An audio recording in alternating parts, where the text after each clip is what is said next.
Мы 2 дня приехали в Казань по приглашению ВКТ «Милли жиен». Первый день мы собрались в оперном театре. Была, концертная программа, такая насыщенная, концертная программа-отчет.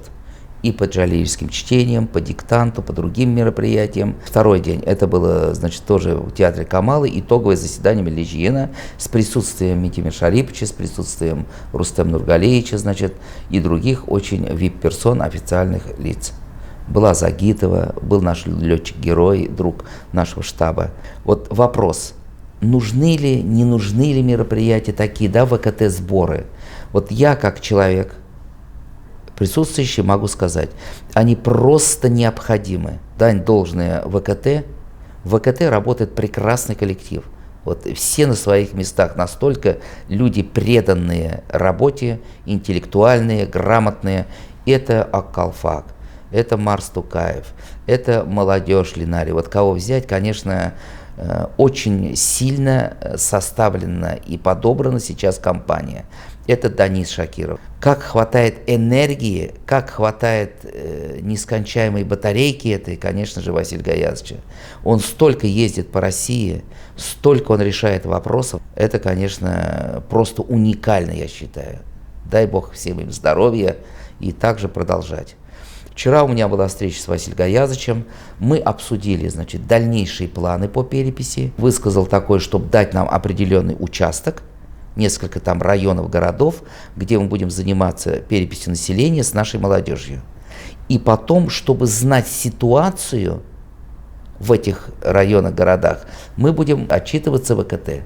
Вот такое, новшество мы придумали. Также огромное впечатление произвела, конечно, речь Митимира Шариповича, Рустем Нургалиевич. То, что на этих мероприятиях они присутствуют, они придают статус этим мероприятиям. И все председатели конгрессов, автономии, телевидения, вот это для татарской нации в преддверии переписи населения. Говорили о 1100-летии принятия ислама, о будущих мероприятиях, составляли планы, анализ. Вот эти люди уезжают отсюда наполненные идеологией, мыслями, между собой много разговаривают. Татарская нация для членов Конгресса, я считаю, огромную роль, значение играют вот эти мероприятия. Нужно почаще собираться, я думаю. Birinchidan sizga o'zimdan zo'r rahmatim aytasiz kela. Albatta mana nindigina yangi nelar kelib chiqmasa biz siz bilan yig'ilamiz, chaqiramiz, siz kelasiz, kengashamiz ham ningdir olg'a taba nishik boramiz deb chilashamiz. Mana ko'pgina turmushda o'zgarishlar bor. Albatta bizning uchun xalq soni olу tatarlarning hisobi ko'pmi bo'lar. O masalalar bizning barbizda bir şey. Mana biz bunda respublika ko'lamida bu ishni uyushtirgan bizning kishilarimiz bor, resurs bor. Bizning ishdan birigina Tataristonda yashaydi. Agarda siz bo'lmasangiz, sizning yardamingiz bo'lmasa, agarda sizni bilan ishlamasak, bu ishni olib borib bo'lmaydi. Shunga ko'ra, menga haqli sizga tayanib ishladik. Men bugun sizga tayanamiz, kelajakda sizga tayanib ishlarmiz. Sizga, sizning xizmatingiz uchun, tatarligingiz uchun sizga zo'r rahmat, sizga esenlik sog'lik. Albatta bizda mana kongress bor, ul shunday formalar topa, ishli, baribir da biz o'zimizgina bir narsa ishlay olmaymiz. Mana o'rinlarda sizning kabi kishilar zo'r ishlarni olib boradilar. Albatta bizni bir chet til, mana maktablarda o'qitu, mana bu yuridik yoqdan shulay sistemalar ravishda ishni olib boru ol masalalar bek kerak. O'rinlarda bo'lganda biz ko'pgina regionlarga chiqamiz, chet ellarga chiqamiz. Biz gil o'zimizdan millatdoshlarimiz bilan uchrashib, kengashib, kuchdan kelganda yordam etib, shunday ishni olib boramiz ham olib borashaqmiz. Bunga yig'ilishuv, aralashuv, agarda ko'lamliroq o'ylab qarasam, kerakda mana bu son olib oldimdan Безгә бердәмлек кирәк. Безгә бердәмлек кирәк. Безгә бердәмлек кирәк дигәндә, шуны әйтәсем килә, инде президентыбыз Рөстәм Нургалиевич бу мәсьәләне үзенең сәясәтендә төп юнәлеш иттереп тора, чөнки әгәр дә без бердәм булмасак, үз республикабызда бердәм булмасак, татарлар дөньяви күләмдә ашаганда без нәрсә эшлибез, нәрсәгә омтылабыз, бернинди дә безнең кабылагыбыз булмас иде. Шуңа күрә менә бу соңгы елларда шуны торган эшләр, сез аны сизеп торасыз. Аллага шөкер, бәлкем әллә кайчан да эшләргә кирәк булгандыр.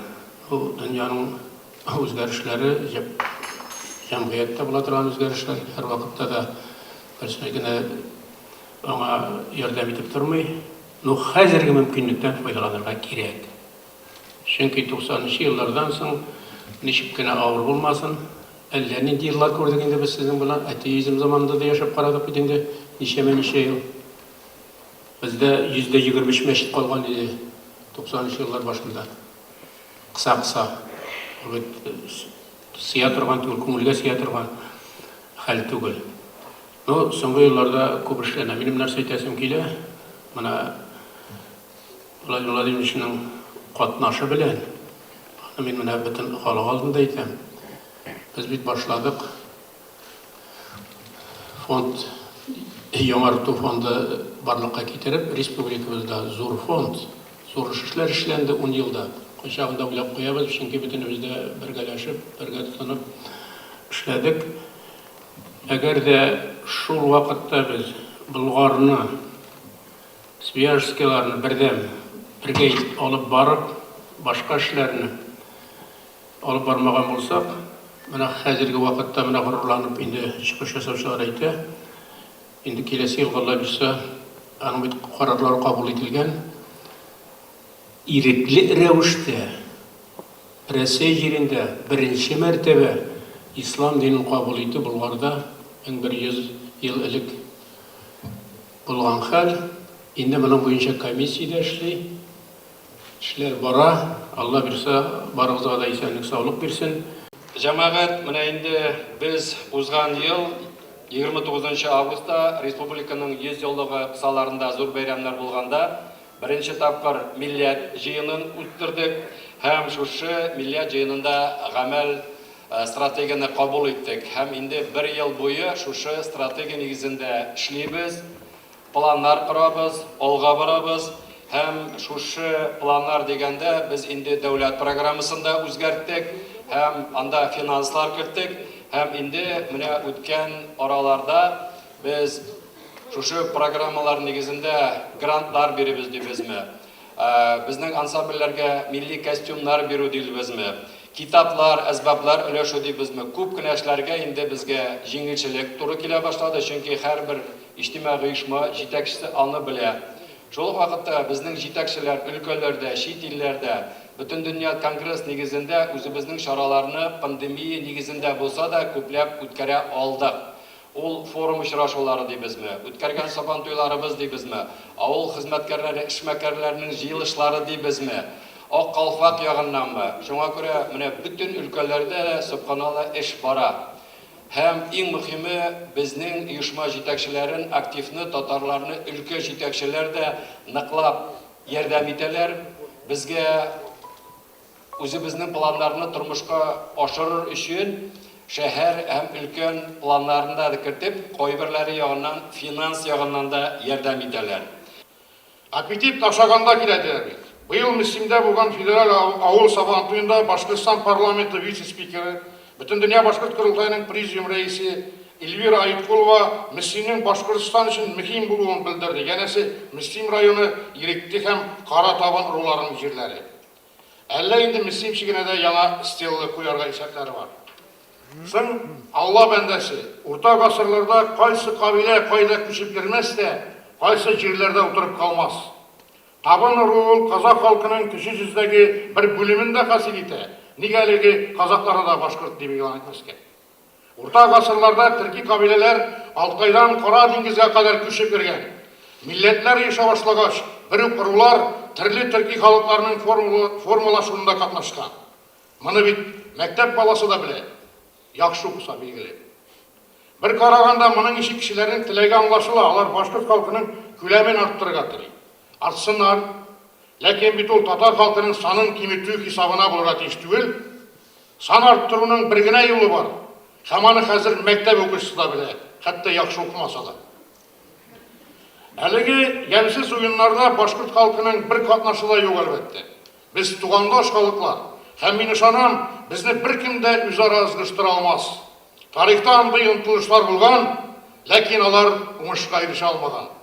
Бу юлы да біз ике мөстәкыйль халык булып, әлеге сынауларны жеңеп чыгарбыз, иншалла. Узган 2020 елны Татарстан безләрне ТССРның 100 еллыгы кыссаларында җыеп, милләт җыены тарафыннан татарлар гамәл стратегиясе кабул ителсә, быел халык исәбе алдыннан җыелдык.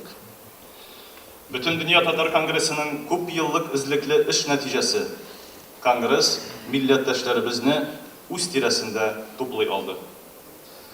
Һәр халыкның иң кыйммәтле байлыгы ватаны һәм хөррияте. Хактыр ки, тарихның каһарман уллары шул милләтебез арасыннан чыктылар. Василий Абдулгаязовна әйтеп китте. 20 август көнне Башкортстан Республикасының Мишкә районы үзәгендә беренчеләрдән булып Рейхстаг бинасы өстенә кызыл байракны кадаган батыр Гази Загитовның туган төбәгендә 100 еллык юбилейына багышлап Башкортстан башлыгы Хабиров Ради Фарид улының ярдәме белән тантаналы рәвештә һәйкәл ачылды. Ошаган, белмей, тураган бля, да? Вот все выступления были настолько сильные, продуманные, глубинно-идеологические, да? Вот это Альфред Башкирия, представитель Казахстана, из Тюмени женщина. Вот как никогда вчера идеологическое большое наполнение были. Наградили вчера людей. Вот, присутствовало очень много VIP-персон. Очень много было вот этих мусульманских, значит, все хазряты. Присутствовал Кыргана, присутствовал, значит, все присутствовали. И Камиль Хазрат, это очень важно. Вот, поэтому вот вчерашнее мероприятие, и, конечно, какой-то жирной точкой, и, как это выражается, вишенка на торте, это, конечно, Тимаев со своим баяном. Да. Большое впечатление, огромное спасибо организаторам. Шикарное, хорошее, полезное, нужное мероприятие.